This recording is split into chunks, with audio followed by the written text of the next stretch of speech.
안녕하십니까, 레피드입니다. 5월 7일 두산 에너빌리티 보도록 하겠습니다. 증시 먼저 보겠습니다. 코스피 2.16% 상승했고요. 코스닥은 0.66% 상승했습니다. 오늘 양증시 상승으로 마무리되었고요. 특히 코스피가 2% 이상 상승하면서 굉장히 크게 반등을 했습니다. 외국인 투자자가 1조 1천억을 매수하면서 코스피의 대부분을 매수했고요. 기관 투자자도 7천억 가까이 매수하면서 상당히 많은 물량을 매수했습니다. 외국인 투자자 코스닥에서 1200억 매수했고요. 기관 투자자 1100억 매수하면서 코스닥도 꽤나 많은 물량을 매수했습니다. 그런 상승폭을 보면 코스피가 코스닥 대비해서는 좀 더 많은 폭으로 상승을 했습니다. 자, 코스피 2700선을 다시 돌파를 했고요. 이제 고점에 다시 다가가고 있습니다. 한번 크게 떨어졌다가 반등을 좀 하면서 N자로 다시 올라가는 모양새로 진행이 되고 있고요. 61선이 꾸준히 올라가주는 그런 추세로 진행되고 있기 때문에 상당히 지금 추세가 긍정적으로 잘 흘러가고 있습니다. 그래서 이 기세를 모아서 추가적인 반등을 해준다면 전고점까지 금방 도달할 것 같고요. 이제는 전고점을 넘어선다면 2800선도 도달할 수 있는 상황입니다. 그래서 한순간에 갑자기 이렇게 떨어졌다가 다시 반등을 하게 된 이유가 있는데요. 그 이유에 대해서 조금 이따 같이 살펴보도록 하겠습니다.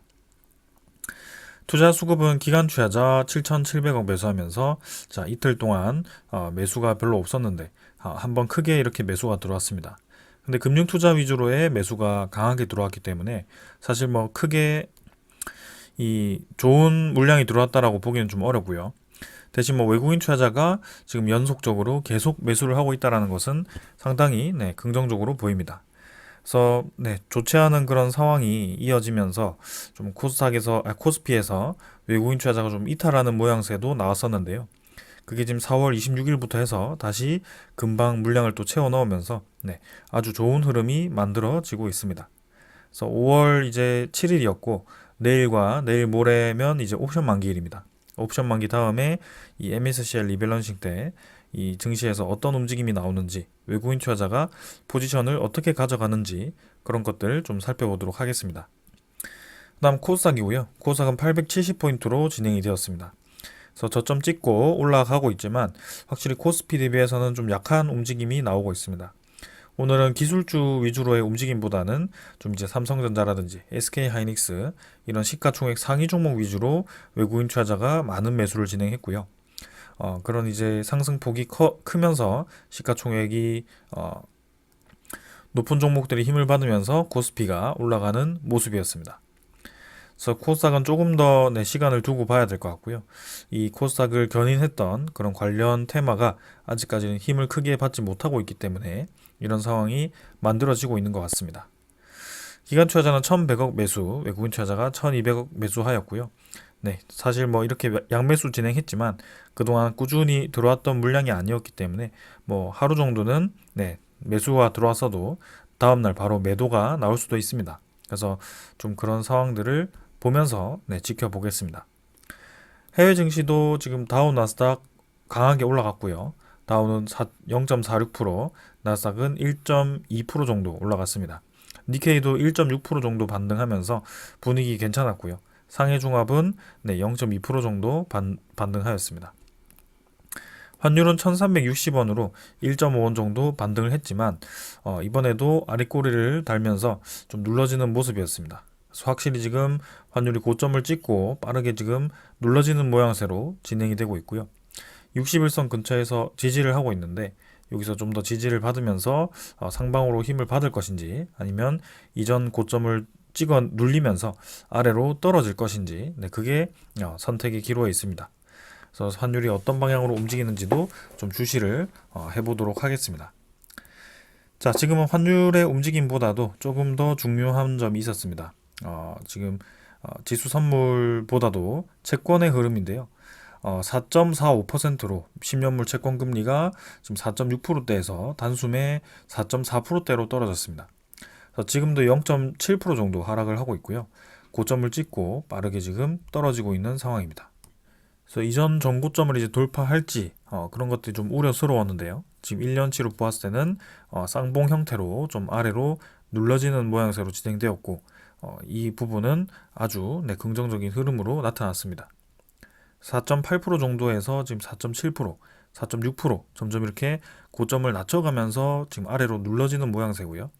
지금 4.4%대까지 진입을 하면서 이전에 국채금리가 급등을 했던 그 시작 부분까지 도달을 하였습니다. 그래서 이대로 계속 눌러져서 4.3%, 4% 초반 요 수준까지 다시 떨어질지 그런 것들을 좀 봐야 될 것 같고요. 환율과 비슷한 그런 흐름들이 좀 나오고 있습니다. 자, 그래서 이런 환율과 국채금리가 하락을 하면서 아무래도 우리나라 증시에는 상당히 긍정적인 흐름이 나왔던 것 같고요. 특히 국채금리가 떨어지면 우리나라에 대한 증시 저평가가 좀 더 메리트가 생기게 됩니다. 그래서 이 국채금리가 떨어진 이유는 아무래도 미국의 고용 지표가 둔화되었기 때문이고요. 그 둔화에 대한 지표가 실업률, 그 다음에 신규 고용에 대한 지표로 볼 수가 있었습니다. 그래서 그 지표 때문에 지금 이제 FOMC가 또 어떤 방향으로 금리에 대한 정책을 틀지, 그리고 이제는 5월 달에 들어왔기 때문에 4월에 CPI가 어떤 식으로 나올지 그런 것들을 좀 봐야 될 것 같습니다. 그래서 아직까지는 시장이 완전히 금리 인하에 힘이 실렸다라고 보기는 어렵고요. 그동안 이제 고용 지표가 호조를 띄웠기 때문에 좀 이제 이 소비가 강하게 나왔고, 그 소비가 강하게 나온 덕분에 물가가 계속 유지가 되었다. 그래서 고금리가 계속 필요했다. 이렇게 이제 연결이 되었었는데, 이제는 고용 지표부터가 조금 이제 하락세로 꺾이게 된다면 소비도 자연스럽게 꺾일 거고, 물가 지표도 자연스럽게 꺾일 거고, 그게 이제 CPI 지표가 되고 PCE 지표가 되고, 그다음 이제 금리 인하 정책이 나올 수가 있는 겁니다. 그래서 이러한 연결 때문에 지금 이제 국채 금리가 급락을 한 거고, 환율에 대한 움직임도 급락을 한 거고요. 네, 지금 우리나라 증시도 삼성전자를 비롯해서 그 아래에 있는 시가총액 상위 종목들이 급등을 하면서 오늘 지수를 견인을 하였습니다. 그래서 선물 지표도 보면은 지금 미국 증시는 보합 수준이지만 유럽 증시 같은 경우는 좀 이제 올라가고 있고요. 전반적으로는 뭐 분위기가 괜찮다라고 좀 보여집니다. 지금 이제 강달러로 인해서 미국 증시가 계속 관심을 받았다면, 이제 달러가 떨어진다라고 한다면 미국 증시가 당연히 가치가 떨어지겠죠. 그래서 미국 주식이 가치가 떨어진다는 말은 미국 주식을 차익 실현하고 이제 저평가된 그런 신흥국 위주로, 신흥국 위주로의 자금이 이동할 수가 있는 겁니다. 근데 그 저평가된 신흥국으로 자금을 기계적으로 이제 유입을 시키려고 하는데, 그거를 아무거나 이제 살 수는 없죠. 그래서 가장 신뢰도가 높은 종목 위주로 살 거고요. 그게 아무래도 시가총액 상위 종목들, 시가총액 상위 종목들이 뭐죠? 그 나라에서, 그 국가에서 잘 나가는 기업들이 모여 있는 종목들, 그 다음에 꾸준한 실적이 나오는 그런 실적주들, 이런 기업들 위주로 좀 강하게 상승이 나온 것입니다. 그래서 이런 것들을 좀 여러분들도 이해를 하시면 이제 시장이 어떤 식으로 돌아가는지 좀 흐름을 볼 수 있을 것 같고요. 네, 지금은 우리 투자에 좀 긍정적인 방향으로 진행되고 있다. 이렇게 이해를 하시면 되겠습니다. 그래서 오늘 이 정도로 증시에 대한 분위기 살펴보았고요. 지금 뭐 중동에 대한 정세가 아직까지는 안정이 되지 않았고, 우크라이나, 러시아 쪽, 유럽 쪽에도 아직 정세가 안정되지 않았기 때문에 그런 변수들은 여전히 있습니다. 그래서 그런 것들 좀 살피면서 이 시장 분위기 파헤쳐 가도록 하겠습니다. 자, 여기까지 하고 종목으로 넘어가겠습니다. 두산에너빌리티 보겠습니다. 오늘 530원 상승해서 3.2% 올라갔고요. 17,080원으로 마무리되었습니다. 자, 코스피가 워낙 많이 올라갔기 때문에 두산에너빌리티도 포함해서 같이 좀 올라간 것 같고요. 특히 증시에 대한 분위기가 시가총액 상위 종목 위주로의 강한 상승이 나오면서 웬만한 상위 종목들이 다 크게 올라가는 그런 그림이 나왔습니다. 그래서 오늘은 두산에너빌리티가 뭐 특별히 좋은 이슈가 나와서 올라간 게 아니고 그냥 증시 따라서 무난하게 올라갔다라고 보시면 되겠습니다. 자, 최상위 시나리오죠. 그래서 다 같이 올라가는 그런 그림이 만들어진 거고요. 시간 외 거래도 좀 줄어들면서 뭐 변화가 없었지만 뭐 17,080원 받쳐주었습니다. 일별 거래도 487만 주로 전날보다 확실히 이제 거래량은 좀 붙었는데요. 사실 뭐 우리가 좀 시원하게 올랐다라고 하기에는 계속 부족하다라고 말씀을 드리고 있습니다. 그래서 900만 주도 좀 부족한 상황이고 1000만 주 이상은 좀 터져 주어야지 그래도 거래가 좀 되었구나.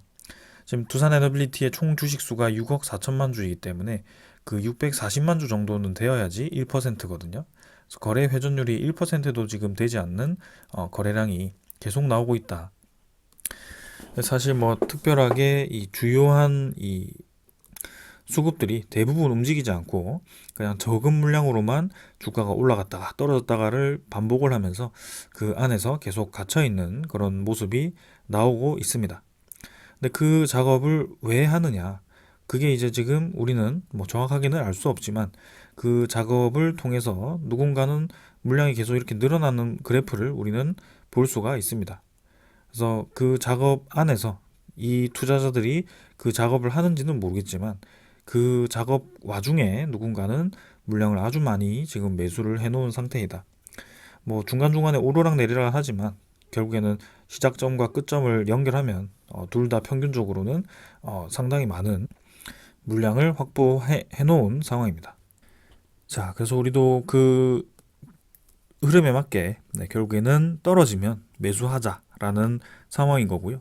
그 매수가 그냥 적당히가 아니고 이제 우리의 기준선에서 하단 위치에 있는 그 지점에서 매수를 하자라는 얘기를 계속 드리고 있습니다.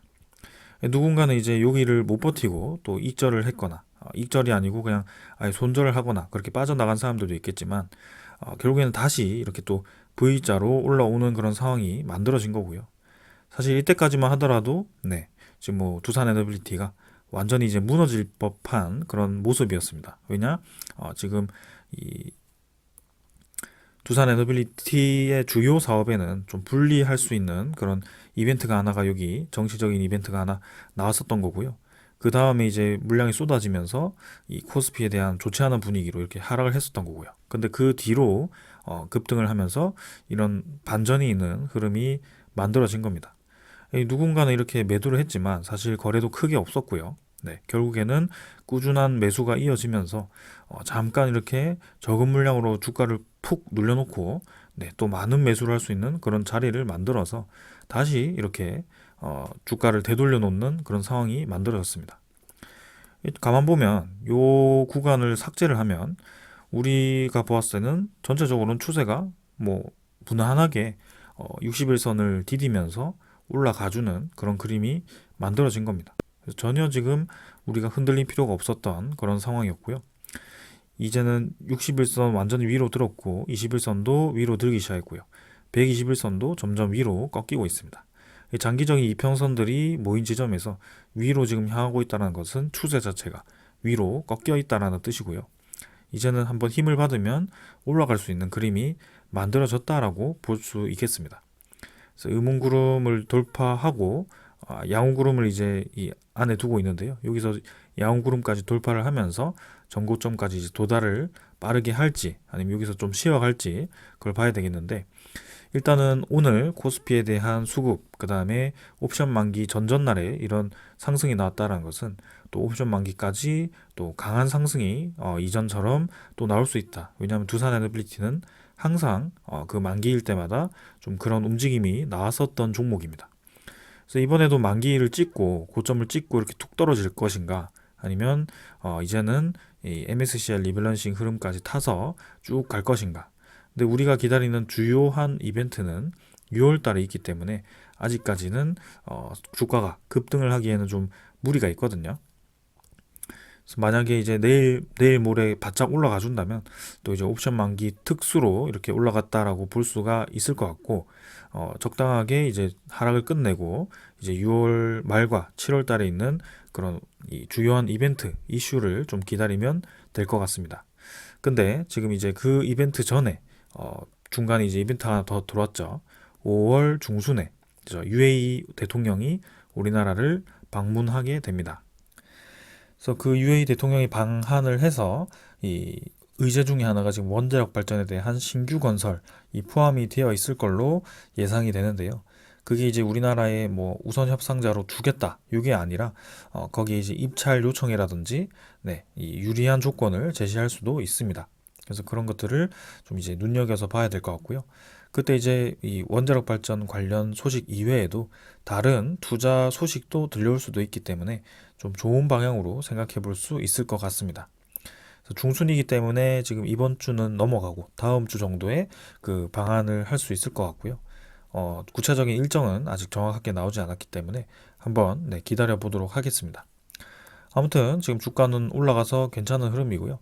이번 주 바짝 올라가서 이제 내려올 것인가 아니면은 계속 이번 달에 좋은 흐름을 이어갈 것인가. 코스피가 올라가면 뭐 단체로 계속 올라가는 것이고요. 코스피가 또 이제 글로벌 악재로 좀 눌러지면 또 요 주가도 떨어지겠죠. 근데 지금 우리가 생각하는 그런 상황은 뭐 별로 중요하지 않습니다. 우리는 최종 목적지가 중요한 것이고 지금 흔들리는 주가에서는 계속 아래로 내려오면 올수록 매수할 수 있는 기회고요. 이 아래에 있는 시드가 커지면 커질수록 이 10%, 20%가 점점 수익이 커지게 됩니다.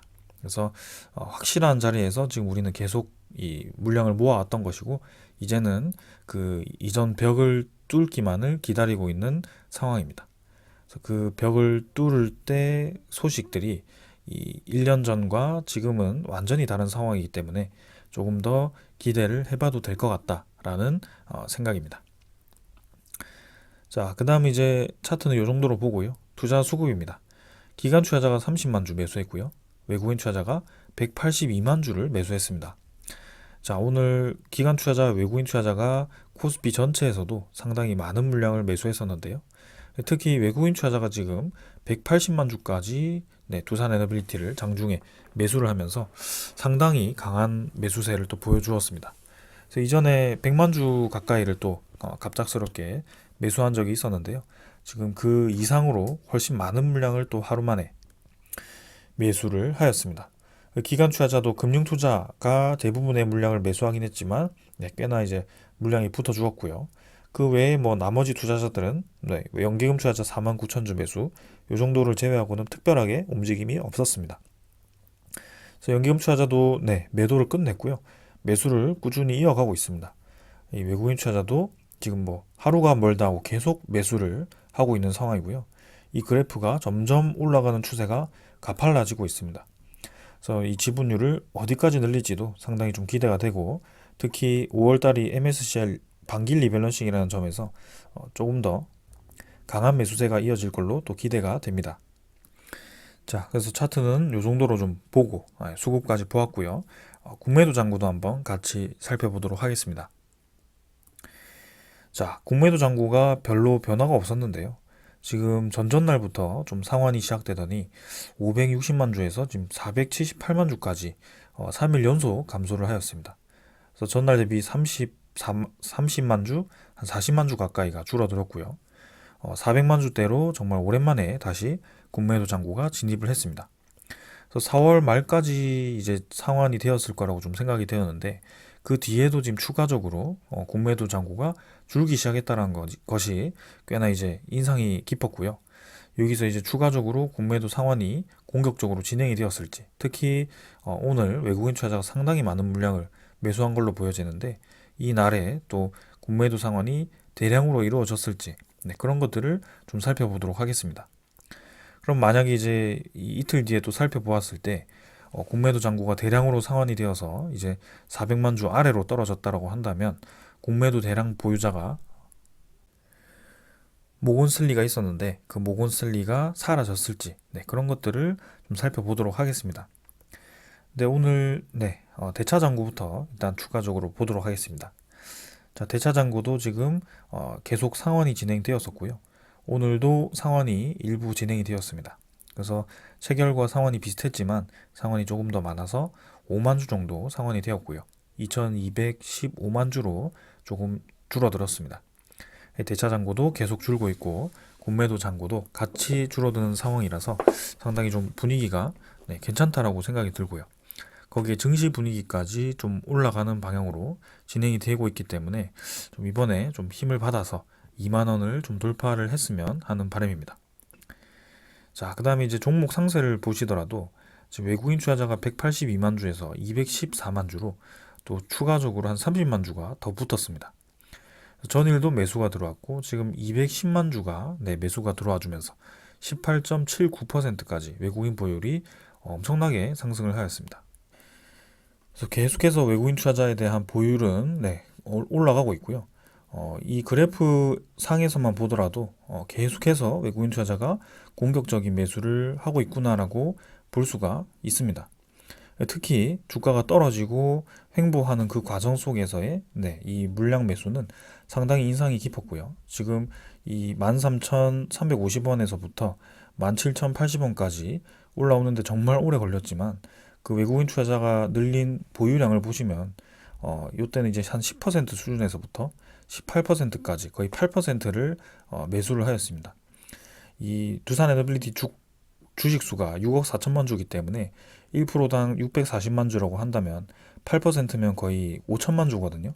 두산 에너빌리티를 한 16,000원 수준의 그런 평균 가격에서 5천만 주 정도를 외국인 투자자는 지금 아주 긴 기간 동안 매집을 했다. 이렇게 볼 수도 있습니다. 그래서 그 5천만 주를 괜히 매수한 것도 아니고요. 분명히 이제 이 주가가 올라갈 거다. 혹은 두산 에너빌리티가 포함된 그 에너지 테마가 긍정적으로 보여진다. 그래서 거기에 상장된 파생 상품들, ETF라든지 그런 이 상품들, MSCI 지표가 또 올라가거나 그런 것들이 영향을 주어서 특히 모건셀리가 포함된 그런 수급들이 들어왔다면 외국인 투자자가 이렇게 많은 매수를 할 수도 있겠죠. 지금도 보시면 오늘 수급을 보시면 모건스탠리가 37만 주를 장중에 매수를 하였고요. JP모간도 19,000주 매수를 하면서 이 모건스탠리 관련 물량들이 확실히 오늘 강하게 들어오는 것을 볼 수가 있었습니다. 그래서 그동안은 이제 신한증권과 모건스탠리가 좀 상반된 포지션으로 하나는 이제 매수를 하고 하나는 매도를 하는 모습이었는데 오늘은 좀 다른 움직임으로 보였습니다. 그래서 이대로 공매도 대량 상환을 하면서 또 관련 좋은 이 이슈와 함께 이전에 우리가 그동안 엄청나게 오랫동안 갈망을 하던 대상승기가 다시 한번 찾아올 수 있을 것인가 그런 것들을 좀 기다리고 있고요. 월봉상으로는 계속 고점이 눌러지면서 찍어 눌리다가 이제 거래량이 한번 터지면서 올라갈 수 있는 그런 그림이 서서히 좀 만들어지고 있다라는 느낌이 들고 있습니다. 그래서 이 끝이 이제 분명히 저는 긍정적일 것이다 라는 생각이 들고 있고요. 그게 저의 그냥 생각일 뿐이라면 여러분들이 믿지 않겠지만 제가 여러 가지 근거를 들어서 실제 이 에너지 시장에 대한 흐름, 글로벌 경제에 대한 흐름, 그 다음에 두산 에너빌리티의 재무 상태, 그리고 이 기업이 포함된 기술력이 어느 정도인지 그런 것들을 계속 설명을 드리고 있습니다. 그래서 그런 것들을 다 종합을 해보았을 때 두산 에너빌리티가 힘을 받을 가능성이 크고 그 현재 주가 10조에서 11조 정도의 시가총액이라고 한다면 현재 코스피에 대한 가치, 우리나라 이 경제적인 위상을 생각해 보았을 때는 아주 낮은 가격대에 속한다. 그래서 그동안 유상증자를 많이 하고 블록딜을 하고 여러 이슈들이 나오면서 주식수가 많이 늘어서 못 올라간다라고 생각하실 수도 있겠지만 결국에는 주식수가 그만큼 늘어났기 때문에 그동안 주가가 올라가지 못하고 유지를 했다라고 보셔도 됩니다. 그래서 그 두 개를 곱한 것이 결국에는 시가총액이고요. 그 시가총액을 절대적으로 보았을 때 지금 10조는 너무 싸다라고 볼 수가 있습니다. 왜냐하면 전체 에너지 시장에서 포함되는 그 주요 기자재, 그죠? 주요 기자재에 대한 제작 기술을 가진 기업이 두산 에너빌리티가 우리나라에서 거의 유일무이하죠. 그런 큰 주요 기자재 제작은 유일무이하고요. 그 해외 국가로 나가보았을 때도 미국은 일단 제작이 거의 불가능한 상태. 그다음에 프랑스라든지 일본, 캐나다, 영국 요 정도가 있는 상황입니다. 터빈 같은 경우는 독일과 이탈리아도 있지만 상당히 지금 원자로로 가면 지금 두산 에너빌리티가 국제적으로 굉장히 위상이 높은 상황이고요. 미국 쪽에서도 계속 이제 웨스팅하우스와 소송전을 하고 있지만 지금 두산 에너빌리티의 그런 원자로 제작 능력을 탐내고 있기 때문에 계속해서 협상에 대한 염두를 열어두고 있는 것입니다. 그래서 EPC 관리도 할 수 있지만 그런 기자재, 주요 기자재의 생산, 납품이 상당히 기술력이 뛰어나기 때문에 여러 국가의 대통령이라든지 그런 장관들이 찾아와서 공장을 탐방을 하는 것이고요.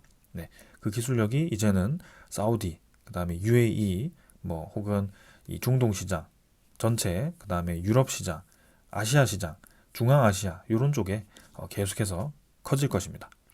그래서 그런 것들을 다 생각해 보면 저는 결국에는 올라갈 거라고 보고 있고요.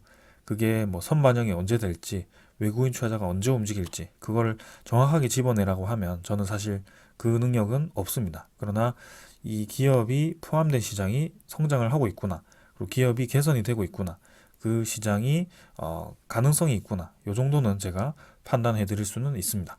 그래서 그런 것들을 종합해 보았을 때는 괜찮다. 요게 저의 결론입니다. 자, 그래서 요 정도로 네, 좀 말씀을 드렸고 오늘 이제 가져온 소식들 좀 전해드리도록 하겠습니다. 자, 지금 이제 오랜만에 해외에 대한 원전 소식이 나왔는데요. 새로운 소식이죠. 우간다입니다. 우간다가 원자력 프로그램 개발을 위해서 IAEA 측에 입법 지원 수령을 하였다라고 했고요. 그게 3월 중순이었습니다. 그래서 IAEA가 주관한 국가 워크숍 및 고위급 회의가 개최가 되었고요. 이 IAEA의 인증을 받아야지만 이제 그 국가에서 원자력 발전에 대한 기술력을 활용할 수 있습니다. 우간다가 이렇게 추진한다라는 것은 결국에는 우간다 내에 원자력 발전을 도입을 하겠다라는 뜻으로 보여지고요. 이제는 원전 사고 또는 방사능 비상사태 시의 지원 협약, 원전 안전 협약, 사용 후 핵연료 및 방사성 폐기물 관리 안전에 관한 공동협약, 뭐 IAEA 후원하에 채택된 원전 책임 문서, 뭐 이런 이제 법적 규정 이런 것들이 이제 지원받는다라고 하고요. 네, 이제는 우간다, 아프리카 국가들도 원자력 발전을 필요로 하고 관심을 두고 있다라는 뜻입니다. 그래서 이전에 우간다에 대한 소식이 있었는데요. 한수원이 12조 우간다 원전 수주를 앞두고 있다. 그래서 무세베니 대통령이 한국과 러시아와 협상 마무리 단계에 있다라고 공개 언급을 한 적이 있습니다. 총 사업비가 12조 규모고요. 최대 15,600메가와트라고 되어 있지만 아마 1,560메가와트, 뭐 1,500메가와트 요 수준이 아닐까 싶습니다. 그래서 한 기 정도의 건설로 보여지고요. 그게 이제 지금 러시아와 한국과 협상을 한다라고 되었기 때문에 저게 이제 제대로 진행이 된다면 러시아 쪽과 함께 또 진출을 할 수도 있는 그런 상황입니다. 지금 러시아에서 이미 우리나라와 협의를 하기 위한 손을 내밀었습니다. 특히 로사톰에서 지금 우즈베키스탄 관련 원자력 발전 건설을 한국과 프랑스와 함께 할 수도 있다라는 가능성을 내비쳤고요. 지금 우즈베키스탄뿐만이 아니라 튀르키예 시장도 겹치고 그 다음에 남아공 시장도 겹치고요. 그리고 이 파키스탄이라든지 뭐 인도라든지 그리고 이런 아프리카 시장이라든지 이런 여러 국가에서 지금 러시아 쪽에 이 원자력 발전의 기술을 활용을 하고 있습니다. 그래서 로사톰에서도 지금 이미 한수원과 이집트 원전에 대한 협의를 진행을 하고 있기 때문에 엘다바 원전을 건설하고 있죠. 그래서 그런 사례를 들어서 지금 우리나라의 또 2차 측 시공을 맡길 가능성이 높은데요. 네, 그런 것들을 생각해 본다면 지금 우리나라 이 원자력 발전에 대한 기업들이 시장 파이가 점점 커질 수 있다라는 생각이 좀 듭니다. 긍정적으로 바라보고 있습니다. 자, 그리고 이제 한수원이 루마니아 원전 인프라 설계 용역 계약을 했다라고 하고요. 어제 소식입니다. 그래서 체르나보다 설비 교체 인프라 건설을 하기 위한 그런 용역 계약을 지금 진행을 했고요. 아직 본계약 전체를 진행하진 않았지만 이제 연내에 아마 본계약을 할 것 같습니다. EPC 계약이고요. 여기에 한국과 루마니아가 이제 두 번째 계약이 되겠죠. 그래서 이제 SMR 포함하면 이제 세 번째 계약이고요. 점점 이제 두산 에너빌리티에 대한 이 비중이 커지고 있는 상황입니다. 그래서 이번에 이 EPC 공사는 지금 이제 이탈리아와 캐나다와 함께 이제 3자 컨소시엄 협약을 하는 것이고요. 우리나라 쪽에는 1조 정도가 떨어지는데 거기에 한수원, 한전 KPS, 두산 에너빌리티, 현대건설, 삼성물산 이런 기업들이 사업에 참여를 한다라고 합니다.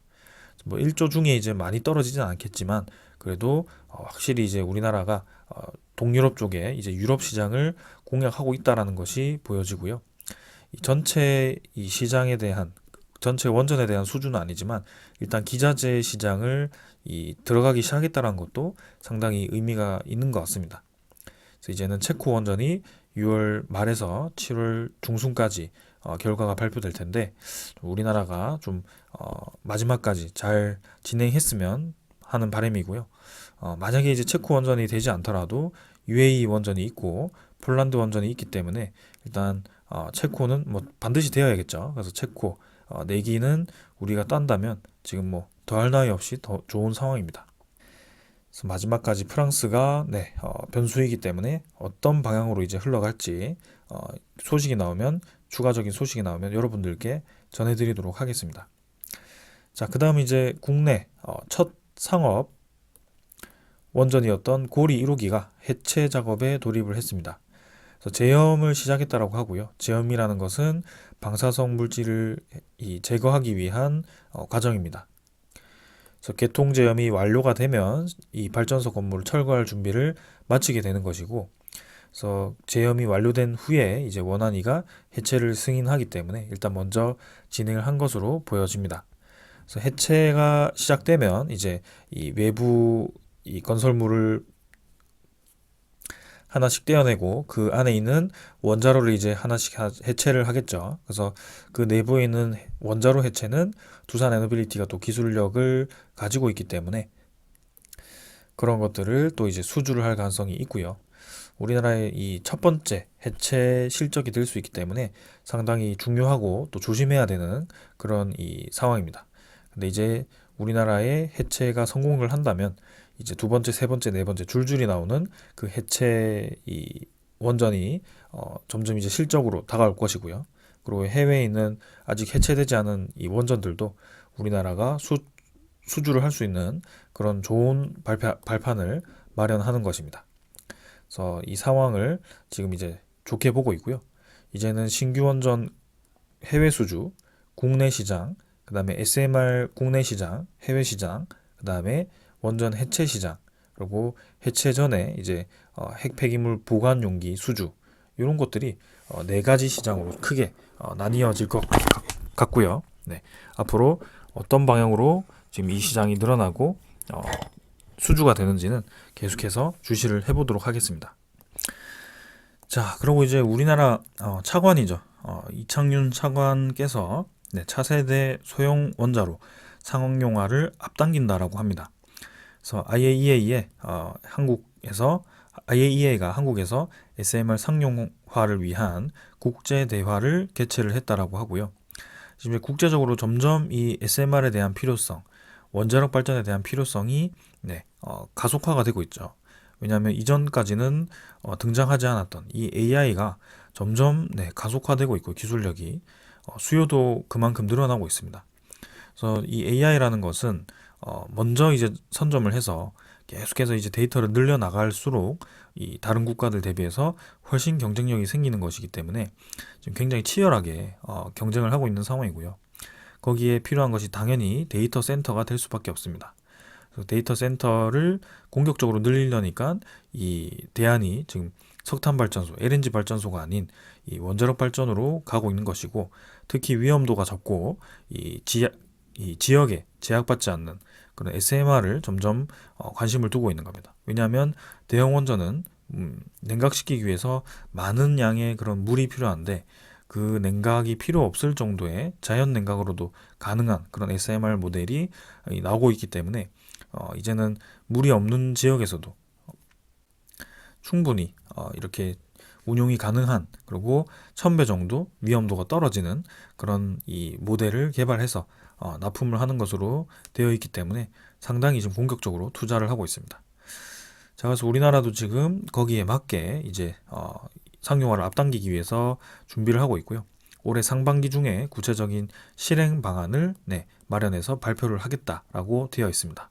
그래서 당연히 국내 SMR 개발은 두산 에너빌리티가 뺄 수가 없죠. 네, 내부 기자재, 원자로는 대부분 두산 에너빌리티의 기술력이 들어가기 때문이고요. 네, 상당히 지금 두산 에너빌리티에는 좋은 시장이 열리고 있다. 그리고 그룹사 전체도 움직임이 좋습니다. 두산 지주사 자체가 지금 이제 로보틱스 이 지분이 굉장히 높고요. 지금 가치가. 그래서 보호예수 해제가 곧 되기 때문에 이제 현금 확보도 가능하고, 그리고 두산전자의 비지 사업부가 최근에 이 AI 가속기향 제품 GPU 보급이 추가되었다라고 하죠. 그래서 그런 성장으로 가치가 상당히 높아졌다라고 합니다. 지주사 가치가 계속 높아질수록 이제 두산 에너빌리티의 뭐 지분을 또 블록딜을 한다든지 투자 자금을 마련하기 위해서 또 뭐 이상한 유상증자를 한다든지 그런 가능성은 점점 떨어지겠죠. 그래서 이제는 새로운 투자처를 두산 지주사 자체로 찾을 수가 있고, 현금 유동성 확보가 상당히 지금 그룹 전체에 좀 이 좋은 상황이 만들어졌다. 두산 에너빌리티도 차입금이 많이 떨어졌고, 두산 밥켓도 지금 신용도도 많이 높아졌고요. 그만큼 유동현금도 많아졌고요. 두산 자체도 지금 좋아졌고요.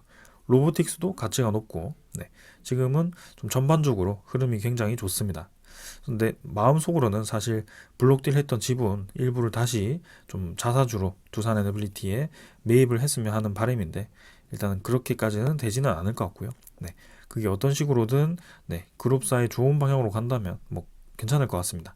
적어도 우리가 우려할 만한 사항은 이제 나올 가능성이 거의 없다라고 저는 보고 있습니다. 0%. 그래서 앞으로는 우리가 기대하고 있는 이 시장, 수출에 대한 시장, 그다음 국내 내수 시장, 차세대 시장을 기다리면서 천천히 올라가는 주가를 네, 즐기면 될 것 같고요.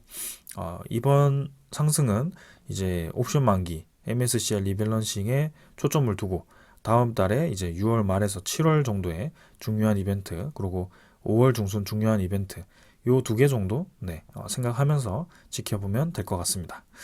자, 오늘 여기까지 하고 마무리하고요. 네, 그동안 힘들게 버텨왔던 만큼 좋은 결과 있을 거라고 생각합니다. 네, 당장 네, 다음 달이 아니더라도 다다음 달이 아니더라도 올해는 결국에는 증시 분위기도 좋을 것 같고요. 네, 전체적으로 계속 네, 에너지 시장은 성장하고 있기 때문에 네, 저는 뭐 그 특정 소식에 100% 올인을 한 게 아닙니다. 그래서 전체 시장 보면서 계속 지금처럼 투자를 한다면 결국엔 승리할 수밖에 없다라고 생각을 합니다. 자, 오늘 여기까지 하고 마무리하도록 하겠습니다. 감사합니다.